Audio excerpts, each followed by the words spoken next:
construction that will break any thickness of ice and will work round the year.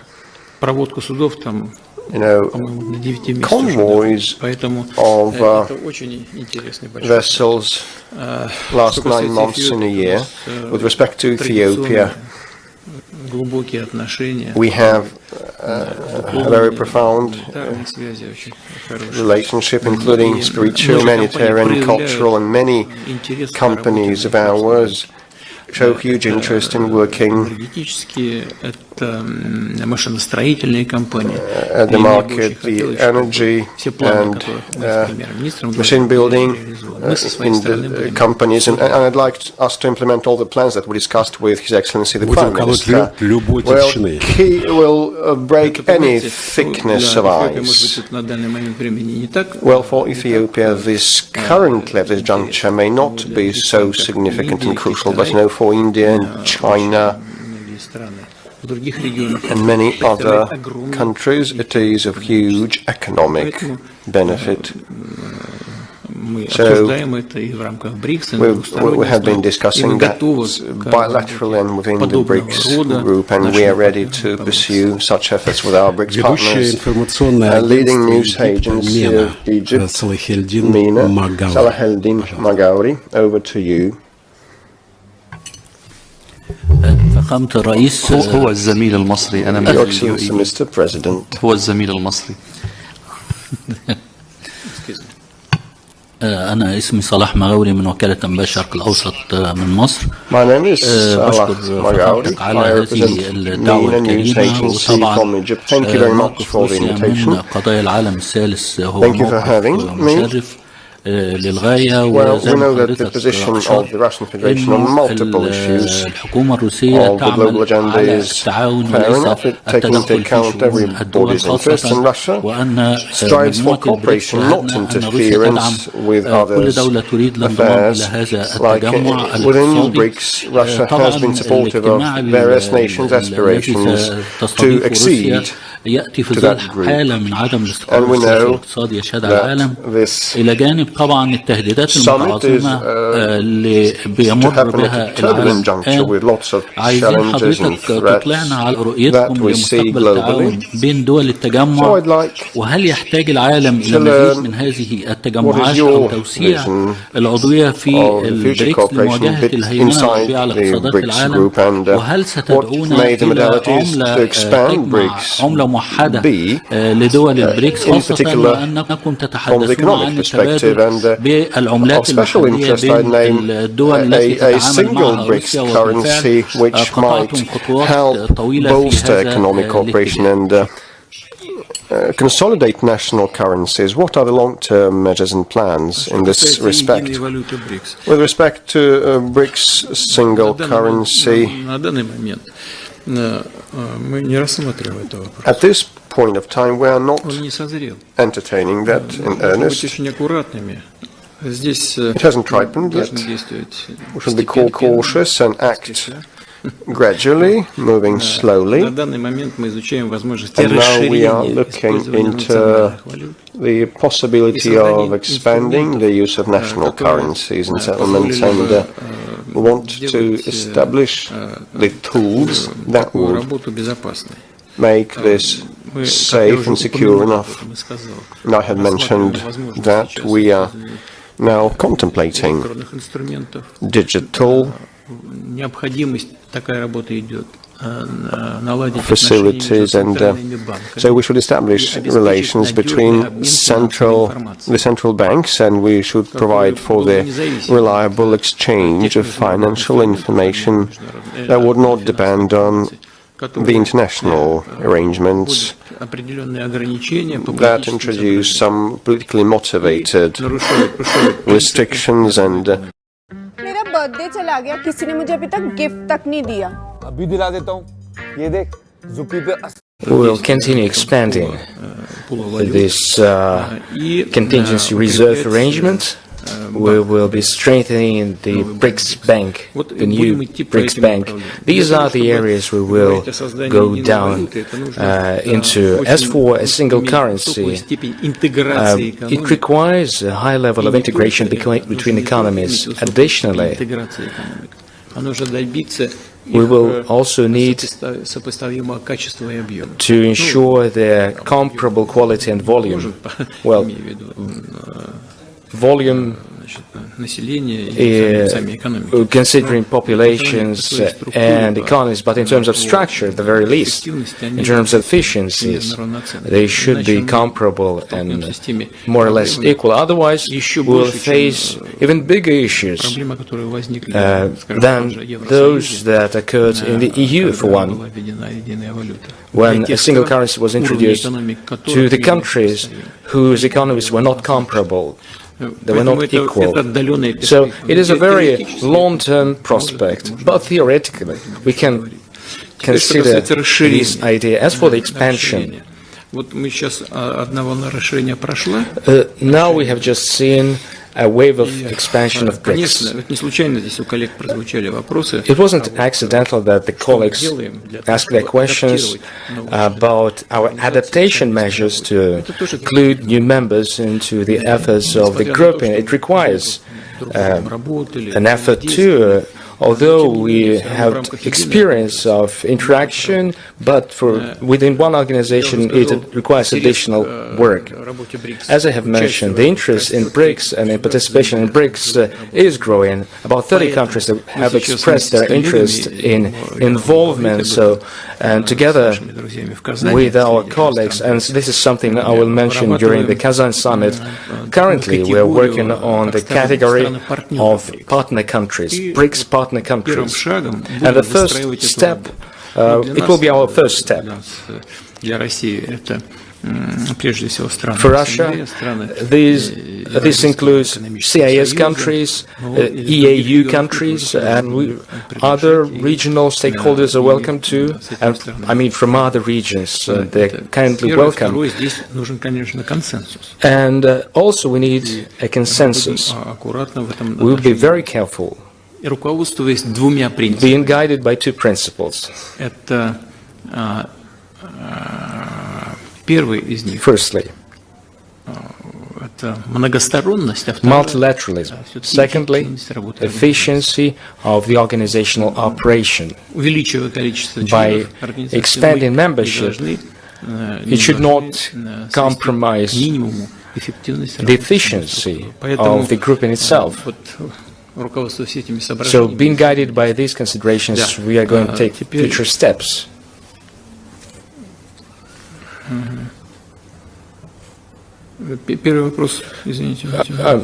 What was your first question? Will you be so kind to repeat? Was this just these two, or was there an additional expansion, one currency? The prospects, right? Just one clarification.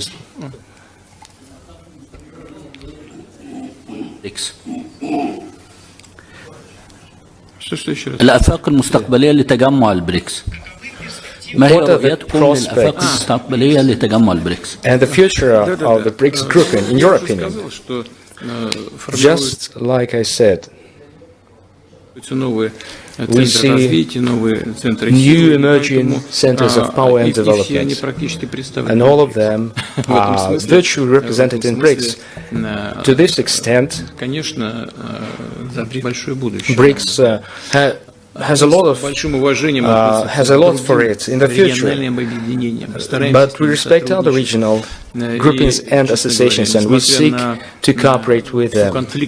In spite of all the conflict potential worldwide, I think that the BRICS development, if it continues upholding the basic principles that I have mentioned, lack of confrontation, not working against another, but only to promote the interests of the countries, members of the organization, then this effort will be beneficial to the global context as well. We are not building a bloc. It isn't against anyone's interest. It's not a bloc-style organization. To this extent, it is universal. And in my opinion, it will be advantageous for the global affairs, the economy included. If this is conducive to the global economy, then it will be of benefit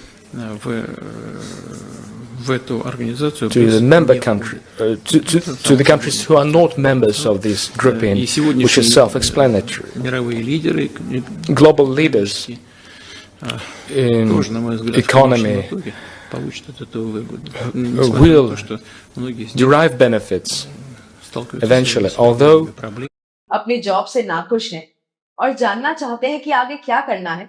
I'm going to be an astrophysicist, and I is currently balancing on recession. If the economies of the member countries are stable, if they have good relations with BRICS countries, it will benefit them. As for the United States, this year they're going to see an impressive growth over 3%. 5.7% was after the pandemic. It was the growth of the United States there. Later it was 2.5%. This year 3.2% is expected. But there still have a lot of issues to tackle. Over $700 billion, $718 billion is the trade deficit. Budget deficit, $1.8 billion. Oh, trillion, sorry. $1.8 trillion. And public debt, $34.8 trillion.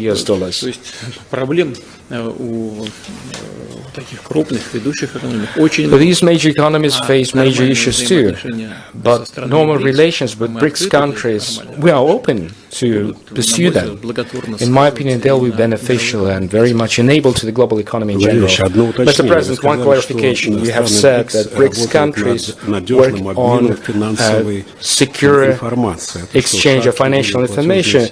Does it mean a step towards a single payment system? No. It is about the exchange of financial information, financial messaging system involving central banks. Is it a SWIFT analog? Yes. It is identical to SWIFT.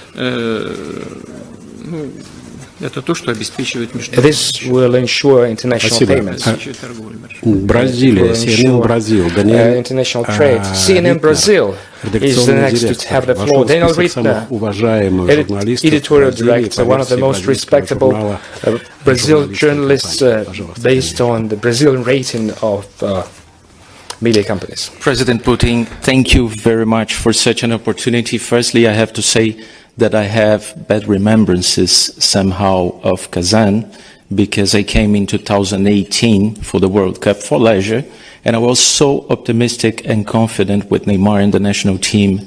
We got eliminated, as you know, and I spent the whole night crying. So I'm speaking of Kazan because you were preparing so carefully the summit of the BRICS, and we in Brazil are also preparing very carefully another summit, which is the G20 in November. Brazil's government invited you to come to the G20, to the Leader Summit. However, the country's judicial power is completely independent, and many legal experts say it would be necessary to comply with the arrest warrant issued by International Court of Justice against yourself. In that regard, let me ask you three simple questions. Are you planning to go to the G20 in Rio in November?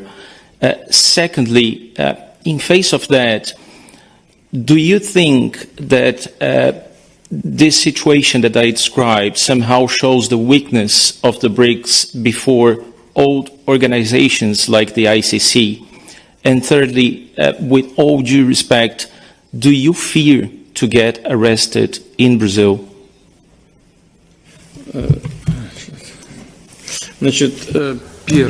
Firstly, The International Criminal Court is of no universal importance. It is one of the international entities whose jurisdiction is not recognized by Russia, as is the case with many other countries of the world. I think the United States does not recognize it either, nor does China, Turkey. So, the fact that such an entity exists, in essence, an independent entity like this exists, maybe it's not such a bad thing, but that it is universal, firstly. Secondly, such decisions can be circumvented easily.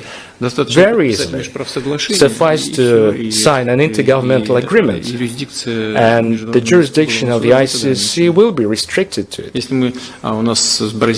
We have very good relations with Brazil, stable, they have been lasting for decades. So, by and large, we can sign an intergovernmental agreement, and nobody will find themselves in a difficult situation. Now, as for the independence, I don't want to really make it look somber, but the International Criminal Court announced that they're going to take decisions with regard to certain political leaders of the Middle East. The United States checked them, and they shut up. That's about it. The respect for an entity which is not universal, which is not independent, is quite low, has a low profile, if I may, and the main part. We have a difficult situation. The Ukrainian crisis is far from being over. And, well, the main point, we realize G20 is a good forum. It is useful in general. If it is not politicized, if it is not overly politicized, there have been taken attempts, but it was initiated and not such a long time ago as a purely economic platform. If it goes down this path, it will be useful. But we realize what happens around Russia. I have good understanding. We have good friendly relations with President Lula. Will I go there on purpose to violate the operation of this forum, to ruin it, even if we let aside the ICC, it will be the only topic for discussions. In fact, we will degrade the G20 summit. Why would we do so? We are adults. We will find a person in Russia who will be able to represent the Russian interests in Brazil. Thank you. We are very careful about G20. Mr. President, we are careful about everyone, except for our enemies. Mr. President, you have mentioned the Ukrainian crisis.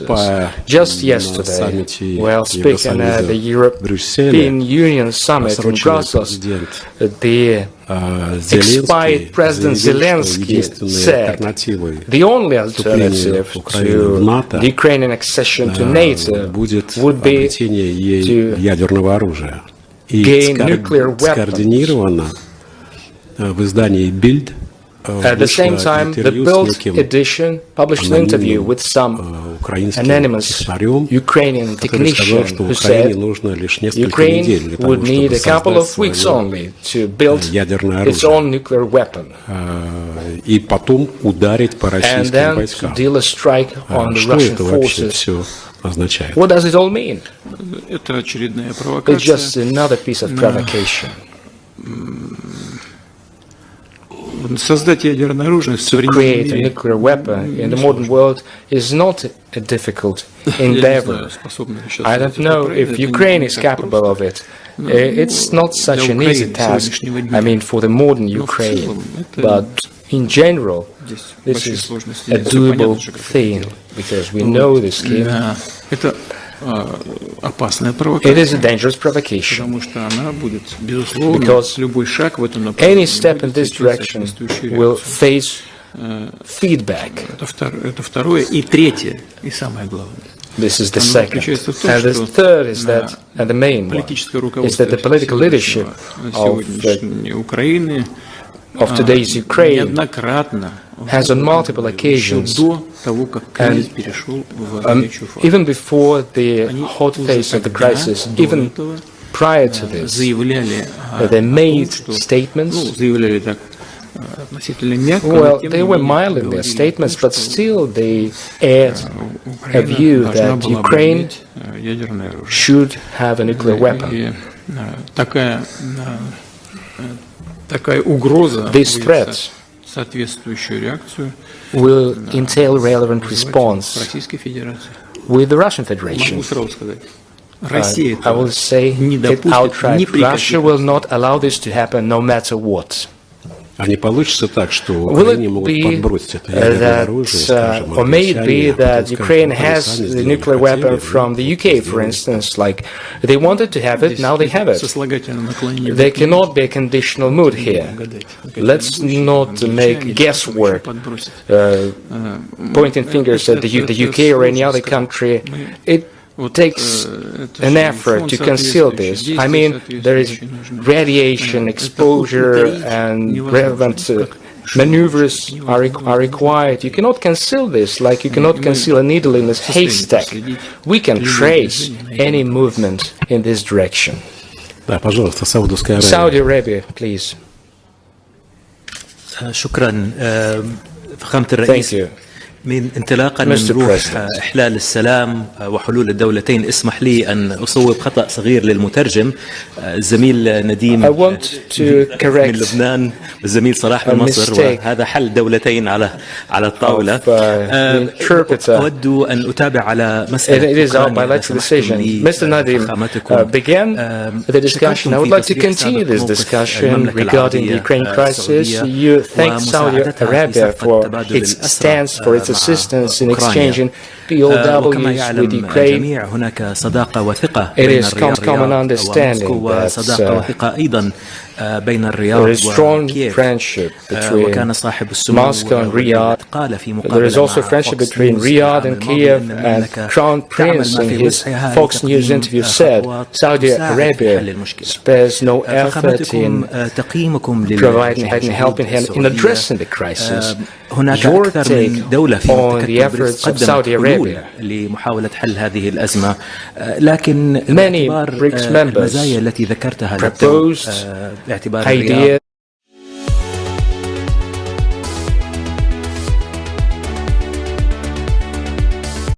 السعودية وهل تتوقعون Russia take part in a peace conference if it is hosted by a friendly country like Saudi Arabia until the end of this year? You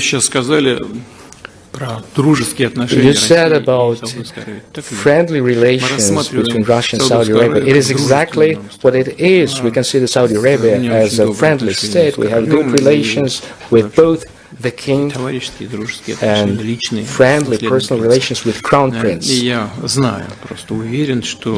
I know, and I'm sure that whatever Saudi Arabia does on this track, it does sincerely, no doubt here. So, if such measures are organized in Saudi Arabia, the place, the venue is acceptable, would be acceptable to us, but that's not the point.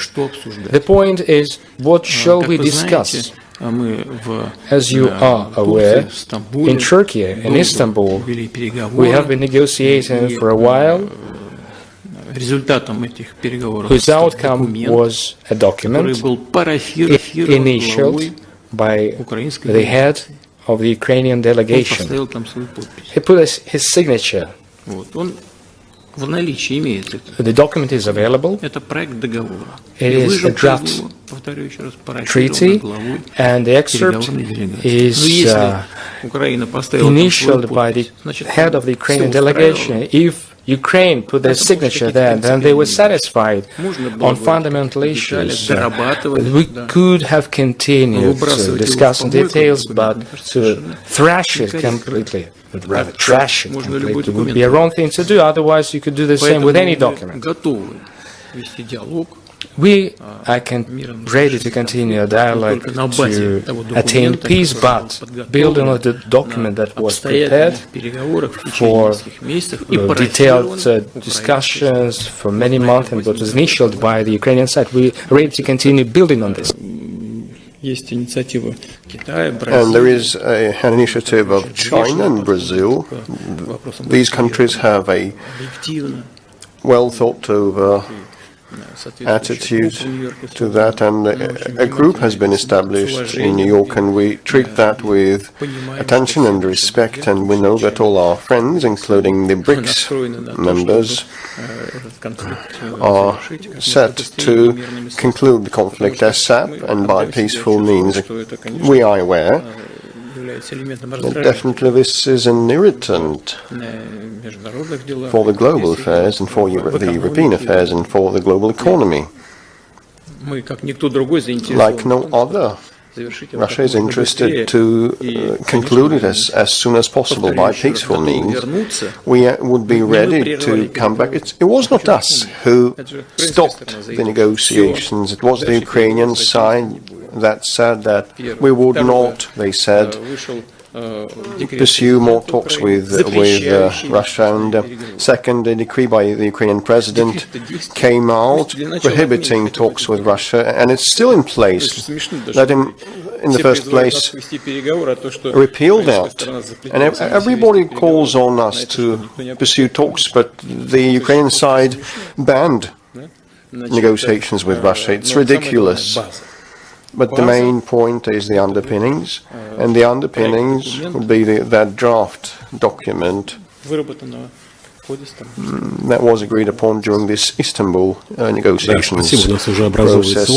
And we have a queue from those wishing to ask a question: Emirates, then South Africa, and then Brazil. First, the UAE.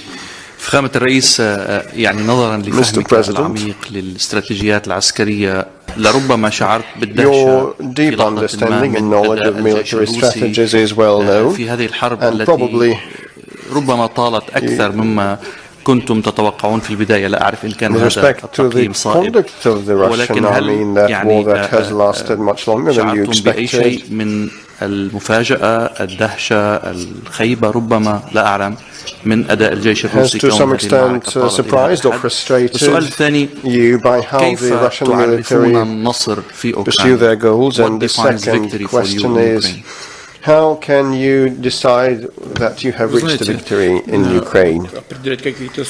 Well, you know, setting the timelines would be very difficult and counterproductive. Just now we have talked the possibility of peaceful talks, well, and I have said that we would be in favor given the certain conditions, and it's our most sincere and frank position. The sooner the better. And with respect to the military, to the army, today warfare has been rapidly changing, and means and ways of warfare because of the technological progress at the contemporary age and period of time. And it's very hard to assess what is going to happen today and tomorrow. Not long ago, it was said that the contemporary warfare was about the fight between technological solutions, and today I have heard from the people, military on the ground, that of the battlefield, that today's war is a war of mathematicians. Because,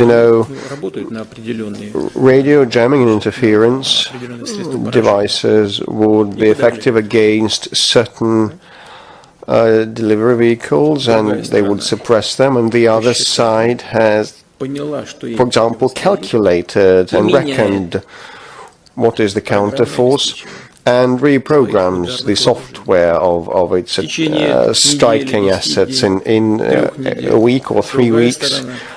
The other side once again builds up their efforts and once again changes the jamming program and software, and it can go on forever. Well, the Ukrainian army on its own cannot do that, as neither can they, nor can they use long-range and high-precision delivery vehicles, because they don't have them at hand. It is all done by NATO professionals. But you know what the difference is? NATO is waging a war against us with the hands of the Ukrainian soldiers, and Ukraine spares no lives in the interests of third countries, but Ukraine on its own doesn't use high-tech weapons. NATO does that, and the Russian army wages a war on its own and creates military solutions on its own, and software also is done on its own. It's proprietary, and this is the big difference between us.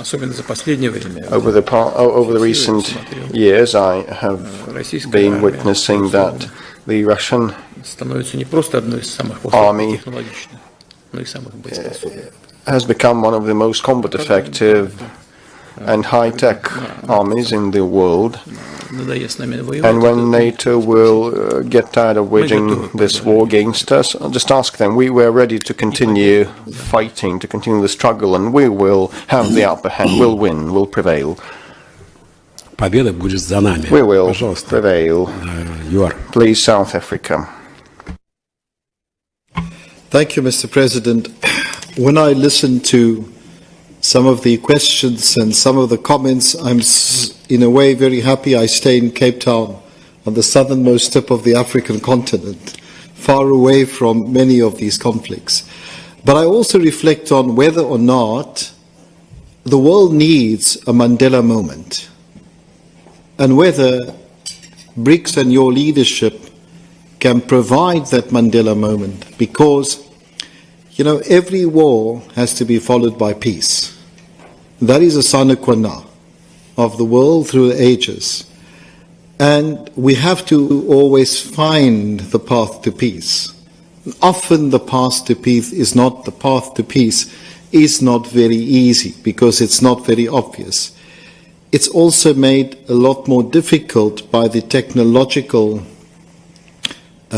involvement in war today, in conflicts today, because in a way it dissociates people from the war, in a way, so to speak. But Mr. President, my question is a contradictory one, because on the one hand, I think you are a peace lover, and you want peace. The Russian people want peace. The people in the Middle East want peace. The people in other parts of the world want peace. But just before we came into this meeting today, the Turkish foreign minister was meeting with a number of his counterparts, I think principally in the Middle East. And he made quite a serious statement. Turkish foreign minister said that there is an extremely high probability of a war between Israel and Iran. You may have or may not have seen that statement by the Turkish foreign minister. Of course, that would be devastating for the region and devastating for the world. My question is, what are your thoughts on this, Mr. President? Can you intervene, and what will you do as Russia? And what will BRICS do if this is to happen? Thank you.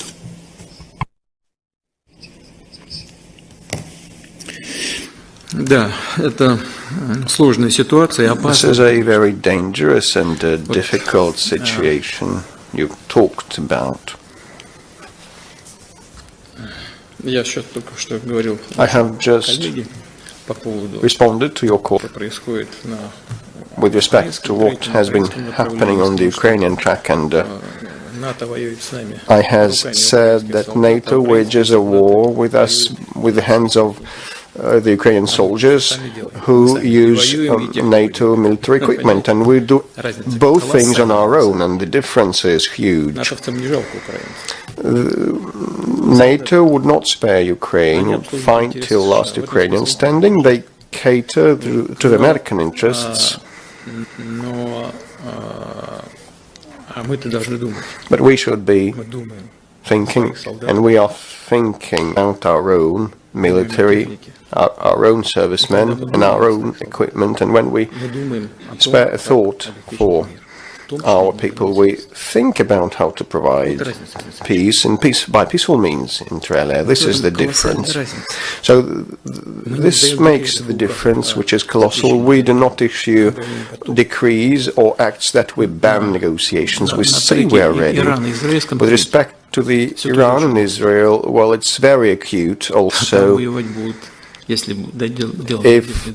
it ends up in a war, both soldiers will participate. We are in touch with Israel and Iran.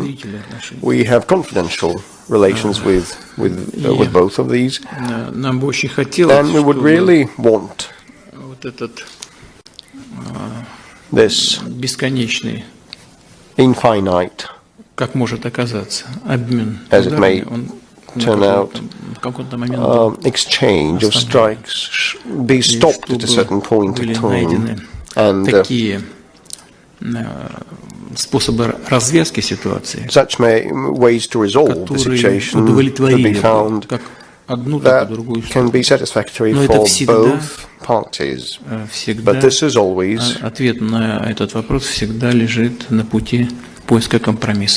the domain of a trade-off. Can they reach a compromise? I think yes. No matter how hard it may seem, I think it is a possibility to entertain. Well, it is very intricate, a very intricate topic, so just jumping ahead and making some public statements would be counterproductive currently, as it may damage the process. But anyway, the search for ways out is quite relevant. And if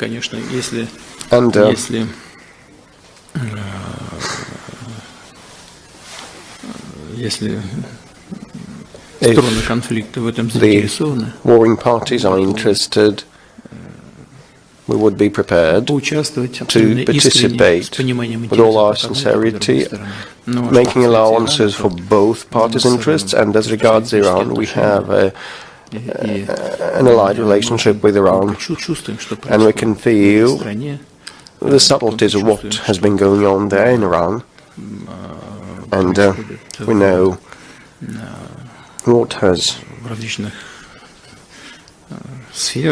been happening in different spheres. And just listen.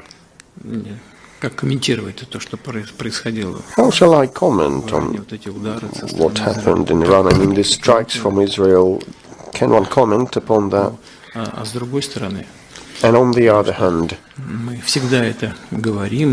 we keep talking, and I emphasize that we are against any terrorist manifestations, including versus Israel and Israeli people. But still, I think, yes, a compromise is possible. And if it's relevant, we can be in touch with both of the parties to broker and do our best to help find a trade-off.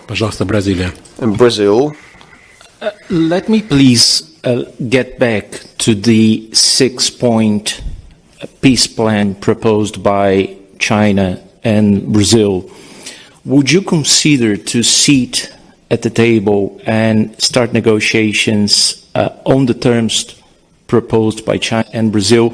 Besides, Mr. President, President Zelensky of Ukraine called the plan destructive and said President Lula of Brazil could be considered too much pro-Russia. That's his words. Would you consider Mr. Lula da Silva an ally? Do you think he can play a role in negotiations between Russia and Ukraine? You know, the blueprint by China and Brazil and the relevant UN group and the plan, we did not know a thing about that. Neither Brazil nor China, those are very close countries to us, searching for a peaceful way out. They did not consult with us, they acted upon their own as they considered appropriate. Whether it's good or bad, it's another question, but it is a testimony of the fact that Brazil and China have been acting on their own, not playing into anyone's hands, including into Russia's hands. And I say that publicly and overtly. You can quote me on media. And our foreign minister reported from New York without any prior consultations with the Brazilians or the Chinese. It was like breaking news. And I believe these are well balanced, well thought over proposals in general, aiming at a peaceful solution. If someone does not like that, it is their position. And I have said that the Ukrainian side does not consider possible to entertain talks with us.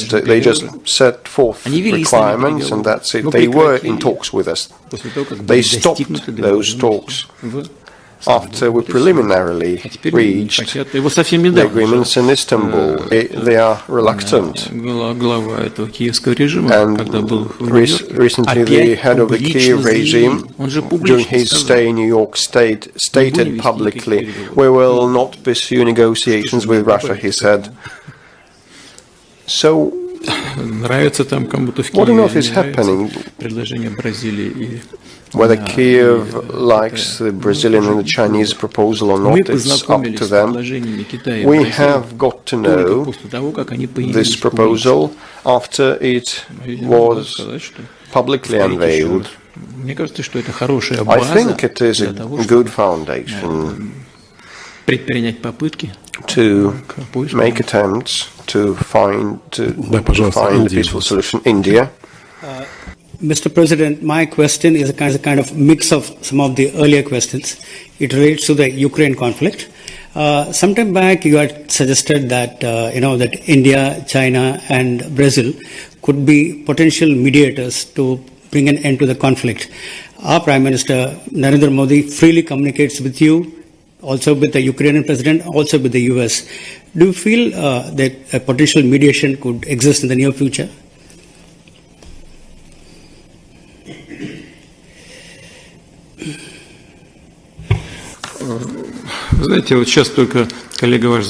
Just now your colleague has asked the question about the Iran and Israel track, and I said that if our mediation is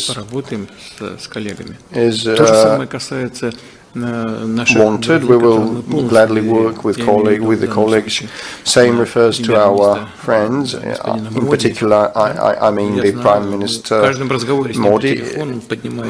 While talking with His Excellency over the phone, each time he raises this matter and expresses his considerations, and we are grateful to him for that. Well, we start to round off, and the Emirates, please. فخامة الرئيس يعني سأعقب على ما جاء في طيات سؤال زميلي من البرازيل. الشيخ محمد بن زايد سيأتي إلى موسكو خلال الساعات 48 المقبلة وهناك لقاء في هذه الجلسة. Mohammed Ben Said is coming to Russia shortly, and this is an important visit, and you had a good visit to Abu Dhabi before. وإلى ما هنالك. الشيخ محمد كان أيضا في الولايات المتحدة الأمريكية حيث عقد اجتماعات مهمة في الموضوع التكنولوجي. هل الإمارات تبدو لكم هي النموذج للعلاقات الدولية التي تتطلعون إليها بمعنى هذه القدرة على إدارة علاقة متناقضة بين واشنطن وموسكو، بين إيران وإسرائيل، بين الجناح الجبهة الوسط العربية والجبهة الأخرى. هل هذا النموذج يمثل ما تطمحون لأن تكون عليه السياسة الدولية؟ An instance of a policy that you would like to pursue. This is a very good example, and we have good standing relations with the president, and I hope that I'm sure that his visit will be very fruitful. Both the unofficial part, I will invite him to my place next door. We will dine and spend an evening together talking all the relevant matters, and indeed the President of the UAE can and is able to support good relations with many partners, and this has its own intrinsic value, so we will wait and see. And the Saudi Arabia did a lot, helping with respect to the exchange of detainees, and we are in touch with the UAE on similar matters, and the economic ties have been developing, the trade has been growing. It's not as high as the one we have with China, which is 240 billion, but the trend is positive, and our investment fund is a success. These are specific matters of bilateral relations, but with respect to the Middle East and issues, we will be listening to the opinions of the UAE and their leadership, and we take that into consideration in our day-to-day policies. China, please. 昨天刚才大家讨论了很多关于安全和平的问题，我来谈一个关于发展的问题。非常感谢总统先生刚才对于中俄关系，尤其现阶段的中俄关系做出非常重要的表述。今天中国的外交部刚刚发布的消息，习近平主席将启程前往喀山。The high profile that China has in Russia, and I mean the bilateral relations. And the Chinese MFA stated that the presidency is going to visit the Kazan summit. Under your leadership and leadership of Xi Jinping, the bilateral ties are going through their best period. What is your vision for the future, mid-term and long-term future? The Russia-China relations are now very promising, no matter whether we mention the productive capability of China, of digital trade and commerce tools, and new dimensions. What are the main areas that bear a lot of promise in the bilateral ties? Well, we have been working actively in the energy, and we will continue doing so. We work on building 2 units of nuclear power plants in China, and we supply a lot of energy, oil and gas, and we will expand this cooperation. It's useful for us and for the Chinese friends of ours too. They receive a reliable source of energy that is not subject to any external influence, and this is a basic thing. We also expand agricultural interaction, and we are thankful to our Chinese friends that we are kind of opening up their market where it fits in their interests, to let us supply produce like pork and some other products. These are conventional things, and we should be forward-looking, and one of the main areas here would be high-tech, also infrastructure and the AI, biotech, genetics and outer space exploration. Yes, indeed, in Saudi Arabia. شكرا سعادة المحاور. فخامة الرئيس شكرا مجددا لكم على سعة صدركم ووقتكم. لدي سؤالين سريعين. الأول متعلق بالمواطن الروسي الإماراتي الفرنسي بافل مؤسس تطبيق تليجرام. لو تطلعنا فخامتكم على آخر التطورات في قضيته وما الذي تستطيع We know what has happened to him of late and what can Russia do to help him. صدر موقف غريب عن رئيس البرلمان الإيراني قال فيه أنه مستعد للتفاوض مع فرنسا بخصوص إطلاق النار وتطبيق قرار 1701 في لبنان. طبعا أنا لا أعرف لماذا يعني بلد ثالث يفاوض نيابة عن With respect to UN Security Council 1701 resolution implementation, he gave a negative comment on that during his intercourse with the French. What can Russia do within BRICS to improve relations between Israel and Iran? And is there a threat that this conflict will erupt into a serious standoff? The relationship between Iran and Israel is primarily to be patched up and built by Iran and Israel, and it is their prerogative, and we cannot interfere with the bilateral relations of two very respected Middle Eastern nations that have a big part to play there. With respect to the statement by the Speaker of the Iranian Parliament, I don't think I'm in the position to comment on the statements by top officials of other countries. We have a good standing relationship, that of alliance with Iran, and the situation now is tense.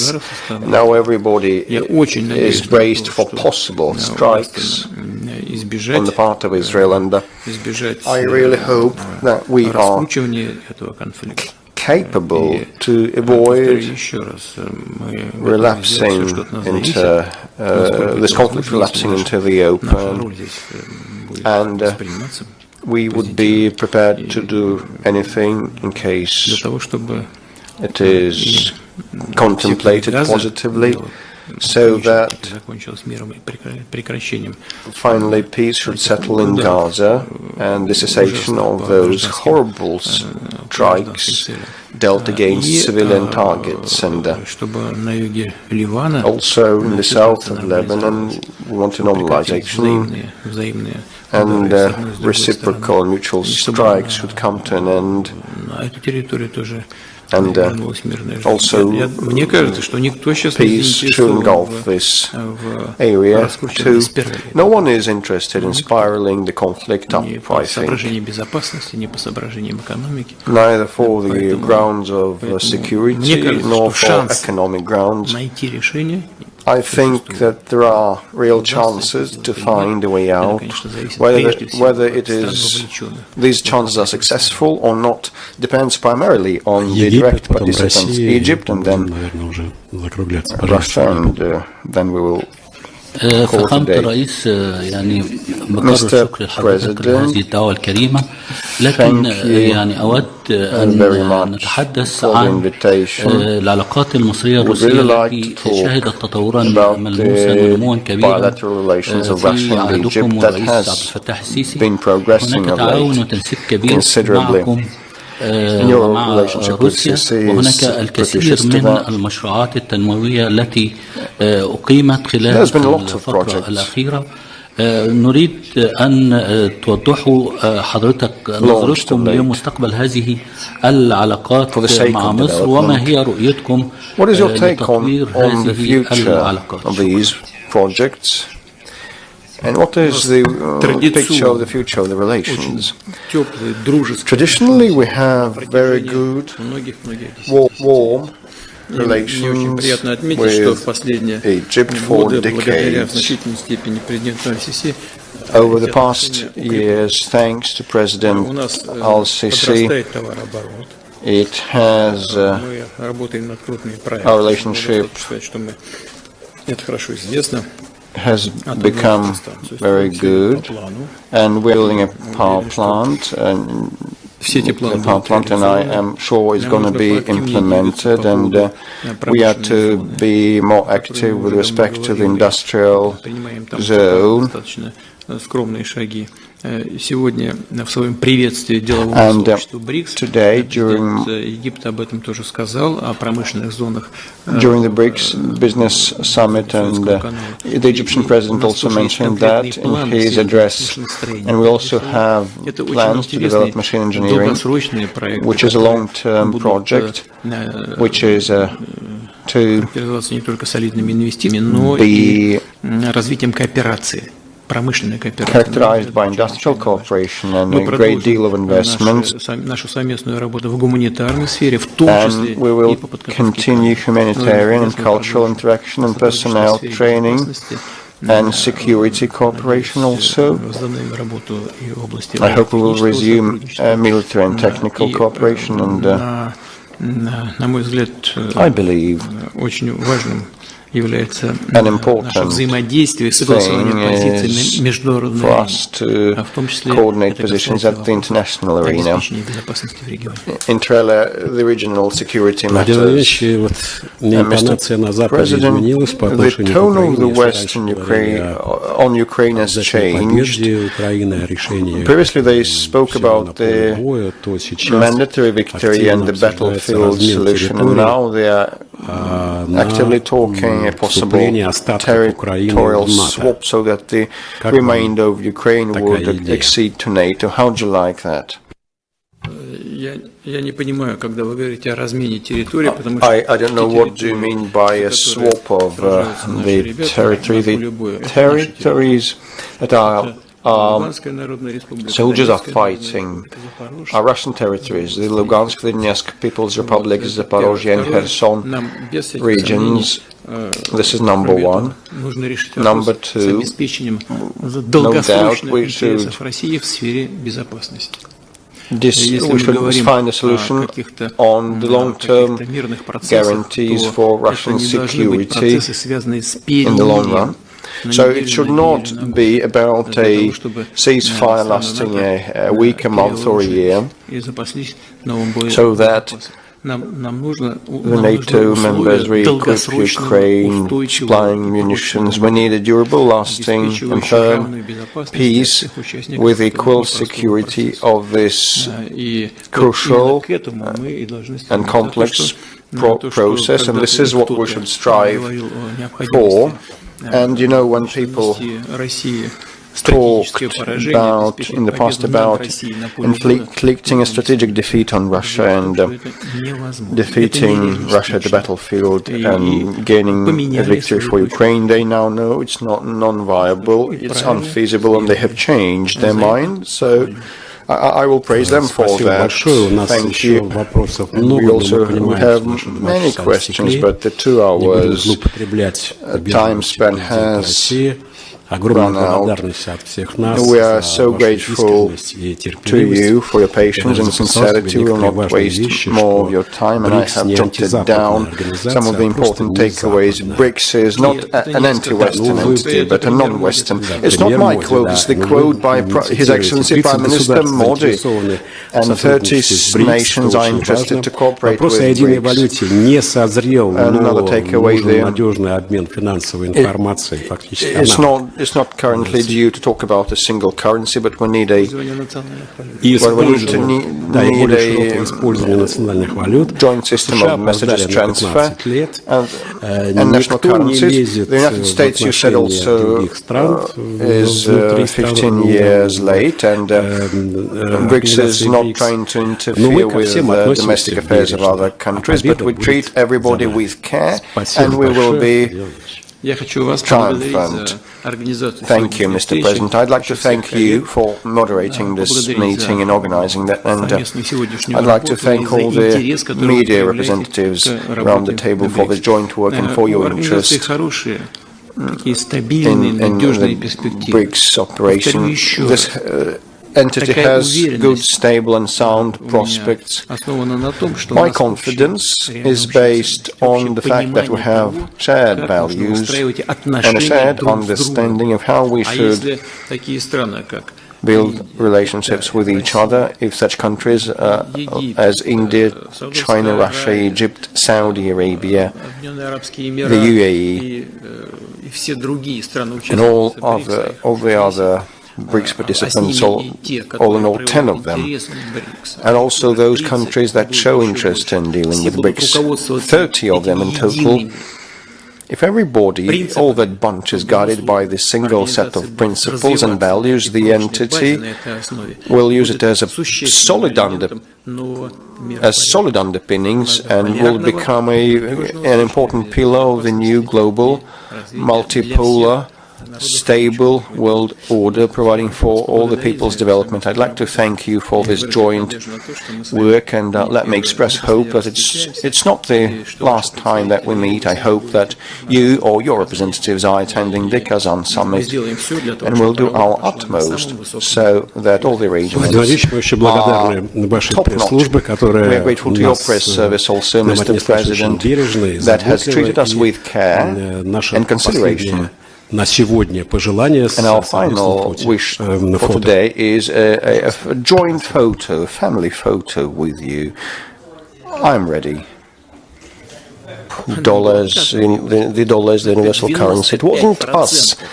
We were banned and barred from it, and now 95% of all the external trade of Russia is denominated in national currencies. They did it themselves with their own hands. They thought we would collapse. No, we haven't. Now we have new underpinnings. Now trade with China.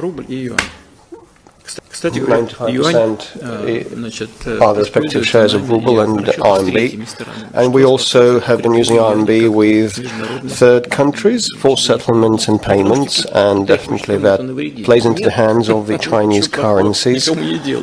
A status. China doesn't want to do anyone any harm, no. It's happening naturally. This is number one. So, settlements in national currencies. And we have established a bank headed by Madam Dilma Rousseff.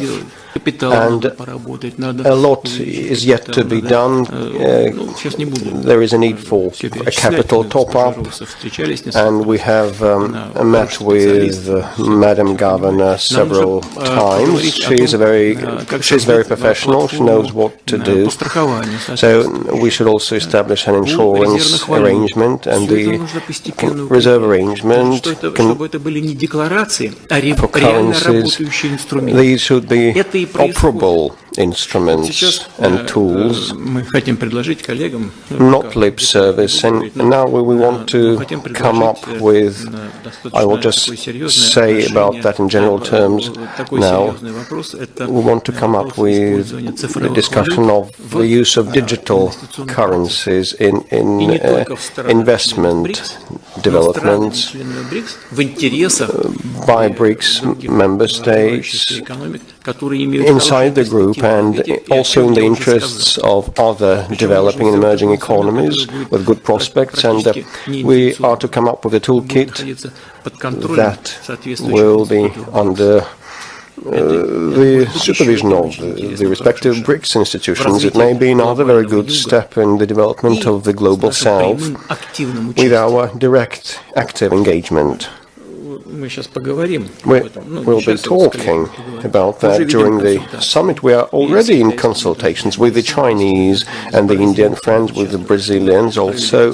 We have had a round of consultations with South Africa. We'll talk about that definitely with everybody. We have been moving in this direction. But I think it's insufficient to be effective. In economic development, we should reconcile our ideas. Well, the Christian and the Chinese traditional values and the Islamic values, in essence, if you translate them from one language to another, are very close or coinciding fully, as diplomats say. And people should become aware of that. So there are no enemies, only friends and like-minded countries. This is why we've been developing a respective program on museums and theatrical area. And this year, also in folk dance, we also have established a single platform in cinema, in theatre, in exhibitions. All that adds up, should add up, and will add up, I'm sure, to a very good foundation for bringing our people closer. We have been holding thematical years like youth years, theatrical years, or cultural exchange years with BRICS nations, which enhances confidence, which is what matters most. And this confidence and trust make the foundation for economic cooperation and security maintenance. So, we will not be in haste, but we will make headway steadily, as quickly as appropriate, and we are to not to lose the momentum, definitely. BRICS summit. By the way, I invited the President of Palestine too, for him to take part in our events, and we'll be able to hear his position. Well, I had a lot of talks on this subject, both with the leadership of Israel and Saudi Arabia, and with the leadership of Palestine. In my opinion, it is impossible, and this is something that I clarified to our Israeli partners, it is impossible to address the Palestinian problem by building solely on economy. I mean, I know that the Israeli leadership, the current and the previous leadership, are of the opinion that it is just enough to satisfy some fundamental interests of the Palestinians living in these territories. And then the question will be over. In my opinion, in addition to just material concerns, there are aspects related to the spiritual domain, to history, to the aspirations of peoples living in certain territories. I think it is a much deeper idea, and is more complex too. I think it deserves our efforts here. And secondly, we need to be based on a large and broad consensus. I do not intend to accuse the United States in every aspect here, but unfortunately, it was a wrong thing to do to disband the four. I mean, they are not to blame for everything, but the four countries was working, and as a format, it was working, and they monopolized all the work, but eventually it failed. Unfortunately, maybe this quadrilateral format has to be restored. We need to discuss the restoration of the territories, the return of the people. The Palestinians will not leave. It is their territory. It is their land. Also, the more humanitarian problems we have, the more people there are who would be willing to uphold their interests. And the Israelis understand this too, and the position that I express now is something that many Israelis share as well. I have an opportunity to receive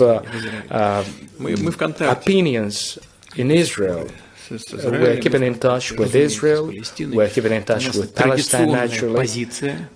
Our stance is very much traditional, dating back to the Soviet Union era, which is, and I reiterate it, the main method to address the Palestinian issue is to create a full-fledged state of Palestine. Спасибо большое. На следующий председатель группы компании Секунджело, доктор Игбаль Сурбе, Dr. Iqbal Sugbe, наиболее влиятельных лидеров Африки. Independent media, one of the most influential people in Africa. Independent media и африканская новостная Independent media is a part of his corporate entity and also the African news agency. Dr. Surve worked with President Mandela. Является глубоким приверженцем He is a steadfast supporter of BRICS. Dr. Surve, Южная Африка. South Africa. Your Excellency, Mr. President, firstly, congratulations on the summit, and it's really a pleasure and honor that we are here today. Mr. President, you are one of the pioneers of BRICS. As you've quite correctly said, you have been there from the inception. And you've also seen the development of BRICS from the initial BRICS to, well, including South Africa, and then now the additional countries. Mr. President, I've had the pleasure of, being the chairman of the BRICS Business Council, and also the privilege of having met you during those engagements. And I'm a strong advocate for BRICS myself. But I get the sense that we have moved too slowly. And I get the sense that, in a way, that we may...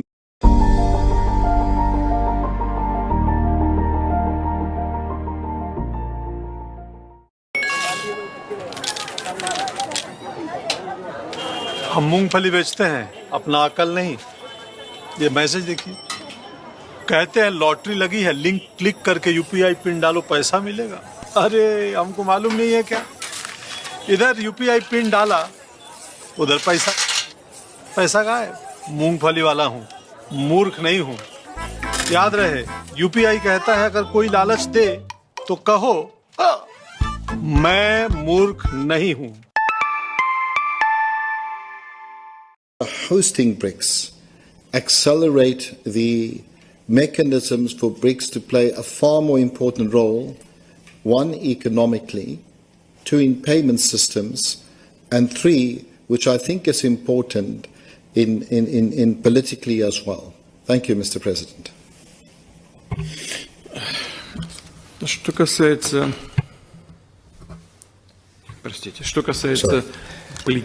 As for the political structure system, your Egyptian colleague mentioned this part, but since we returned to this subject, I will go back to his initial question. What he said was that I declare and we seek to rebuild the world order. It isn't our aspiration, in fact. It happens naturally. We just say that the process is inevitable. Hence, we need to respond correspondingly. New centers of power that emerge, they do emerge not because Western countries caused the Ukrainian crisis and everything is where we are. By way of reminder, in 2014, the Western countries, led by the United States, organized or supported, if they didn't organize, supported a coup d'etat, and that was the starting point. And then for years, NATO was being driven towards this point, and they also started the war in 2014. Those who disagreed with the coup d'etat faced armed activities involving armed forces. That's when the war broke out in 2014. But the global changes started prior to this. They took large scale, and this is what we call building of a multipolar world. We just observe the fact that it is taking place. We contribute to this in a way to prevent destruction, but in order to ensure more and more constructivity and more creation. You say we need to be more active. How? I think making too much fuss did not drop dollars in the dollar as the universal currency. It wasn't us. We were banned and barred from it, and now 95% of all the external trade of Russia is denominated in national currencies. They did it themselves with their own hands. They thought we would collapse. No, we haven't. Now we have new underpinnings. Now trade with China. 95% are the respective shares of ruble and RMB, and we also have been using RMB with third countries for settlements and payments, and definitely that plays into the hands of the Chinese currencies. Status. China doesn't want to do anyone any harm, no. It's happening naturally. This is number one. So, settlements in national currencies. And we have established a bank headed by Madam Dilma Rousseff. And a lot is yet to be done. There is a need for a capital top-up, and we have met with Madam Governor several times. She's very professional. She knows what to do. So we should also establish an insurance arrangement and the reserve arrangement for currencies. These should be operable instruments and tools, not lip service. And now we want to come up with, I will just say about that in general terms now, we want to come up with the discussion of the use of digital currencies in investment developments by BRICS member states inside the group, and also in the interests of other developing and emerging economies with good prospects. And we are to come up with a toolkit that will be under the supervision of the respective BRICS institutions. It may be another very good step in the development of the Global South with our direct, active engagement. We'll be talking about that during the summit. We are already in consultations with the Chinese and the Indian friends, with the Brazilians also. We have had a round of consultations with South Africa. We'll talk about that definitely with everybody. We have been moving in this direction. But I think it's insufficient to be effective in economic development. We should reconcile our ideas. Well, the Christian and the Chinese traditional values and the Islamic values, in essence, if you translate them from one language to another, are very close or coinciding fully, as diplomats say, and people should become aware of that. So there are no enemies, only friends and like-minded countries. This is why we've been developing a respective program on museums and theatrical area. And this year, also in folk dance, we also have established a single platform in cinema, in theatre, in exhibitions.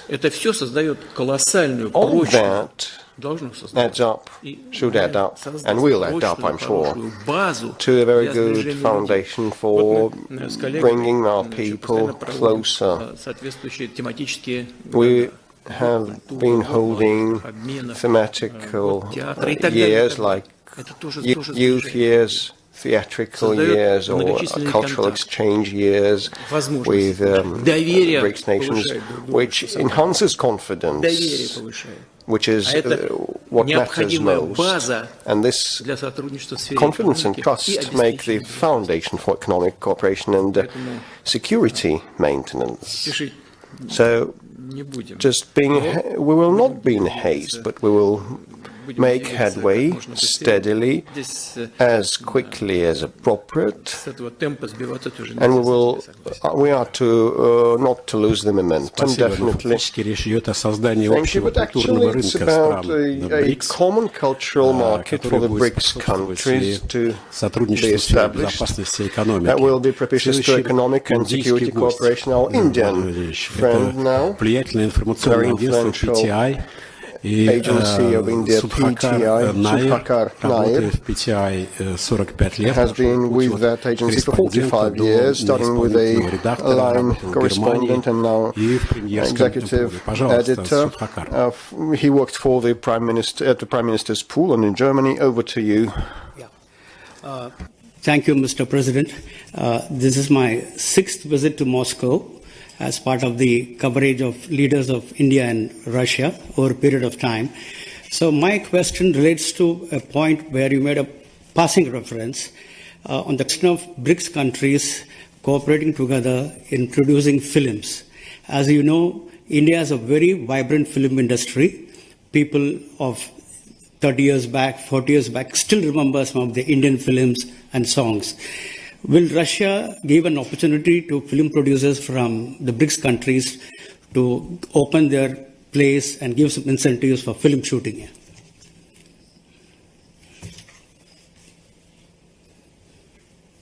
You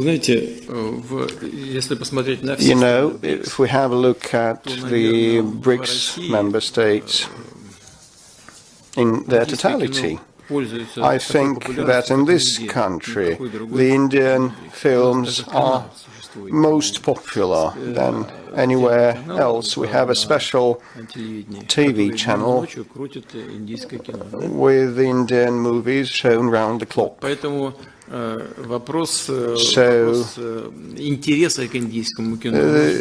we have a lot of interest in Indian films. This is number one. Number two,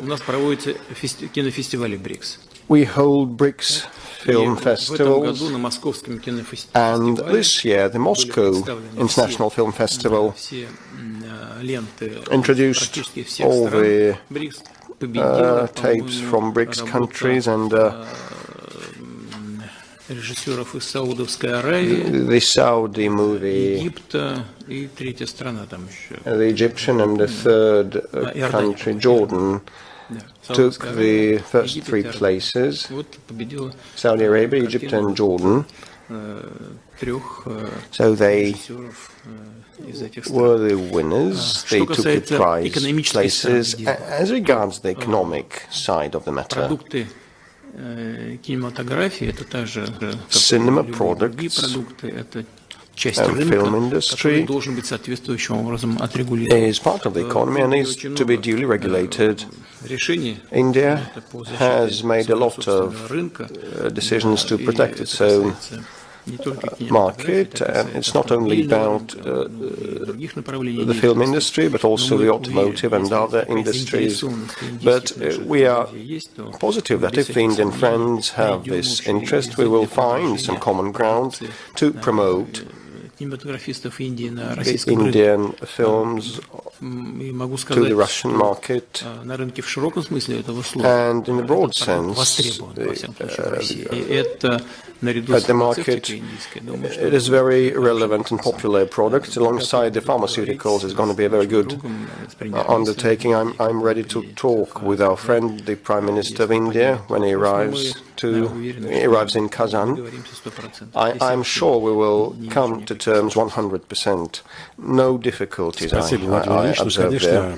Thank you, Mr. President. Actually, we would be fascinated to see not only Indian films, but those featuring BRICS countries' actors representing their cultures. An Indian actor, Chinese and Ethiopian actor. Well, you know, We discussed it with the colleagues from BRICS nations that we should organize a festival of theatrical art, and we established the Cinema Academy, and jointly we will pursue this track in future. And popular music festivals also need to be created, so there is an open field for work, and we'll be interested, and the media definitely outlets, I think, will gladly cover and participate. Да, но в Советском Союзе был такой опыт. Well, in the USSR we had a movie titled Mimino, where featuring a person from the Caucasus, a Russian and an ethnic Ukrainian, representing close but different cultures. And our Ethiopian guest from Fana Broadcasting, which is the biggest media corporation of Ethiopia, with 9 languages of coverage. Admasu Damteu Bileta, over to you. Your Excellency, Mr. President, I thank you for the chance. My question is how to capitalize a collaborative project that could benefit BRICS Plus countries focusing on infrastructure, technology, and education. I thank you.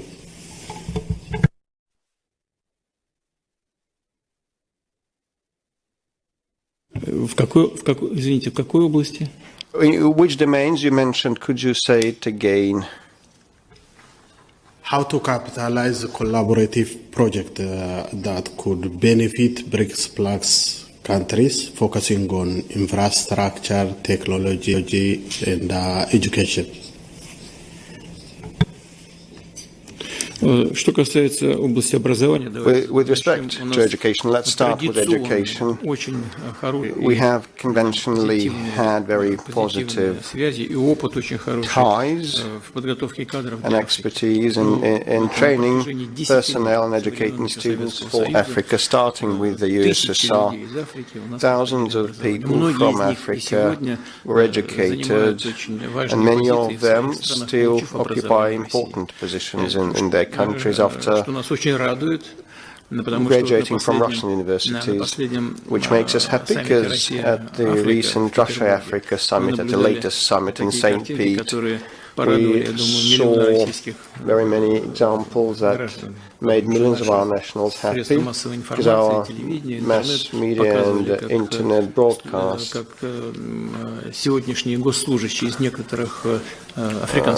today, all the incumbent public servants from African countries singing Russian songs using very good command of the Russian language, and this is a very good